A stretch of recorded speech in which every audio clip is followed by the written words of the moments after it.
वर्तमान जहाँ बड़ खबर आमर हस्तगत होईछि बलांगीर विशिष्ट सुना व्यवसायी तथा बलांगीर प्रसिद्ध सुना दोकानी राधिका ज्वेलर्स मालिक तथा बलांगीर जिला बणिक संघर सभापति त्रिपुरारी पाणिग्राही मृतदेह उद्धार। बलांगीर खुजेनपाली निकटस्थ रेलवे ट्राक रु मिली मृतदेह। हत्या ना आत्महत्या कारण अस्पष्ट, पुलिस तदंत जारी।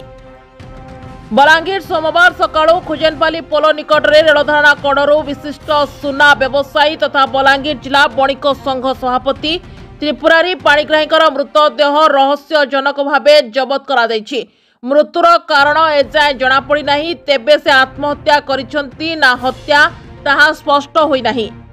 घटनास्थल में पुलिस पहुंची तदंत करुछि। पोस्टमार्टम परे सबु किछि स्पष्ट हेबो बोली पुलिस सूत्ररु प्रकाश।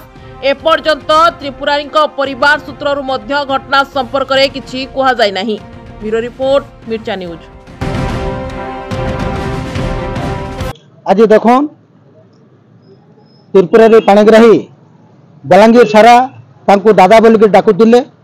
बलांगीर विभिन्न उन्नतिमूलक कार्यक्रम रे सभा समिति रे से सब बेले योगदान करुथिले। लोर सुक्तेन आंदोलन हो कि बाईपास हो कि बलांगीर दिन हो, सबू कार्यक्रम से अंशग्रहण करुथिले। आउ से बलांगीर जो आमर व्यवसायी संघर सभापति थिले, तांकर मृत्यु रे आज समस्ते स्तब्ध होइचंती। केही भाभी पारु नाहंती जे त्रिपुरारी पाणिग्राही आउ आम गहन रे नाहंती, से अछंती परि लागुची। आज बलांगीर तरफरु समस्त व्यवसायी संघ तरफरु एवं बलांगीर समस्त नागरिकों तरफरु तांको मु श्रद्धांजलि ज्ञापन करुची। निश्चित भाव में एटा गोटे दुखद खबर। विश्वास तो करी नहीं हमारे एडकी घटना घटी जे गोटे एते बेल तो हम विश्वास नहीं लागबार हमको आनी करे हम पोस्टमार्टम सेंटर रखलु न, फिर भी विश्वास नहीं लागबार हम एते बड़ दुखद घटना घटी जे।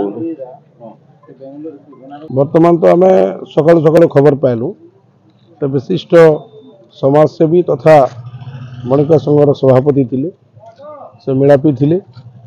आम जनसाधारण एवं व्यवसायी मान लगी आम बहुत समस्ते दुखित है।